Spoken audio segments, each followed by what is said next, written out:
Halo bro, selamat datang kembali di Buroda Film. Pada kesempatan ini, kami akan melanjutkan bahasan alur anime Chainsaw Man bagian keempat. Sebelumnya kami ingatkan kalau konten ini adalah konten full spoiler. Jadi buat kalian yang gak suka spoiler, silahkan skip dan tonton langsung animenya. Sebelum masuk ke dalam isi cerita, bantu kami dengan subscribe, like, dan komennya ya. Oke, mari kita masuk ke dalam ceritanya. Sesaat setelah melompat, tubuh Denji langsung ditelan bulat-bulat di dalam mulut iblis keabadian. Namun dia langsung berubah menjadi Chainsaw Man dan menggergaji seluruh tubuh iblis keabadian dengan begitu brutal.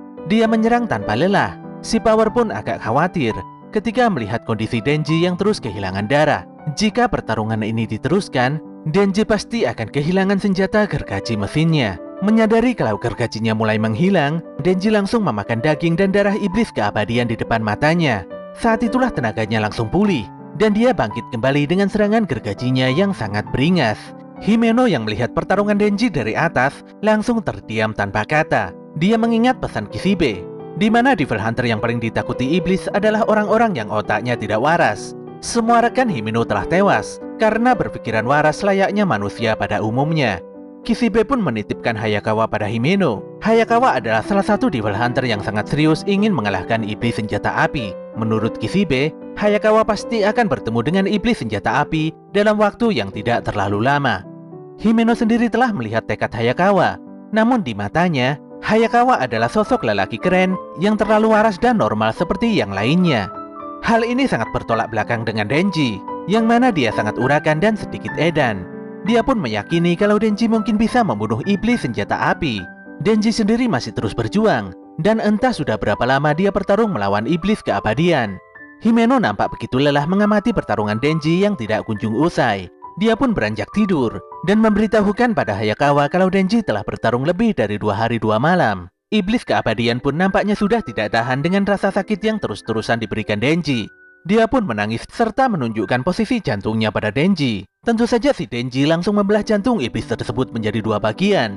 Dan semuanya pun berhasil keluar dari hotel dalam keadaan sehat walafiat.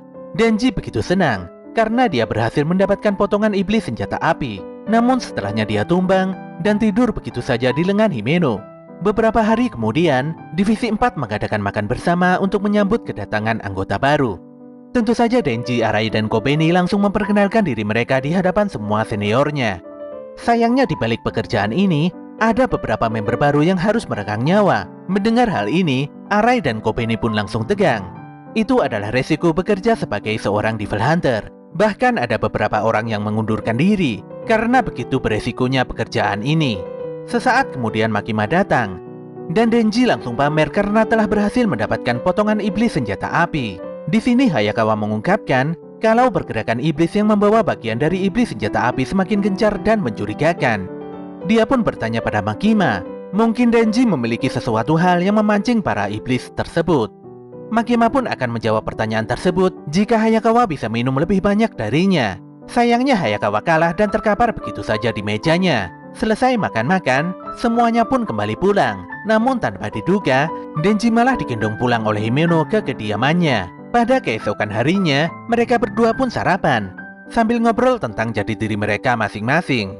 Di sisi lain, Makima dan stafnya sedang menumpangi kereta untuk melakukan perjalanan ke Kyoto, di mana mereka memiliki agenda untuk bertemu dengan petinggi Devil Hunter di kota tersebut. Namun tiba-tiba saja 4 antek iblis senjata api yang duduk di depan dan di belakang langsung menembaki Makima dan stafnya hingga kedua Devil Hunter ini tewas di tempat duduknya.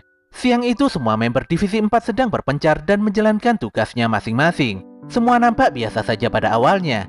Namun setelahnya mereka ditembaki oleh beberapa antek iblis senjata api seperti pembunuh Makima di kereta. Denji dan yang lainnya pun mendengar suara tembakan tersebut di sebuah kedai ramen.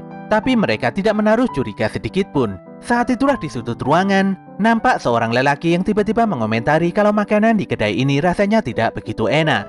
Entah mengapa dia tiba-tiba membicarakan sosok kakeknya yang sangat baik hati. Denji pun mulai serius dan memperhatikan lelaki tidak dikenal ini. Sesaat kemudian, lelaki ini mengambil sebuah foto dari dalam jasnya. Sosok kakek yang dimaksud adalah pimpinan Yakuza yang telah berubah menjadi zombie dan berhasil dihabisi oleh Denji. Nampaknya lelaki ini ingin membalas dendam pada Denji. Dia juga mengatakan kalau iblis senjata api sangat menginginkan jantung milik Denji. Dia langsung menembak Denji. Untungnya si Power bergerak cepat. Hayakawa juga ikut menyerang dengan mengeluarkan iblis rubahnya dan memakan pria tersebut. Namun dalam sekejap mata, si iblis rubah langsung ditebas.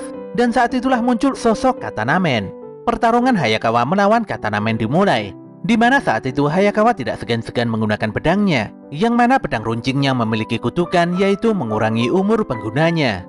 Dengan bantuan iblis kutukan, Hayakawa berhasil melesatkan pedang runcingnya pada tubuh Katanamen. Katanamen pun diremas oleh sebuah tangan besar, dan dia langsung tumbang bersimbah darah. Namun Hayakawa tidak bisa tenang-tenang, karena saat itu muncul Akane Sawatari, seorang gadis misterius yang mampu membangkitkan Katanamen hanya dengan menempelkan tangannya saja. Akane pun menceramahi Katanamen, dan setelahnya memberikan perintah untuk membunuh Hayakawa. Dalam sekejap mata, Hayakawa langsung tertebas dan tumbang di tangan Katanamen.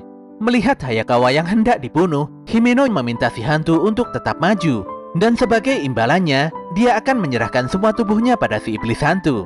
Saat itulah si hantu melangkah maju dan melesatkan semua tangannya untuk menyerang Katanamen.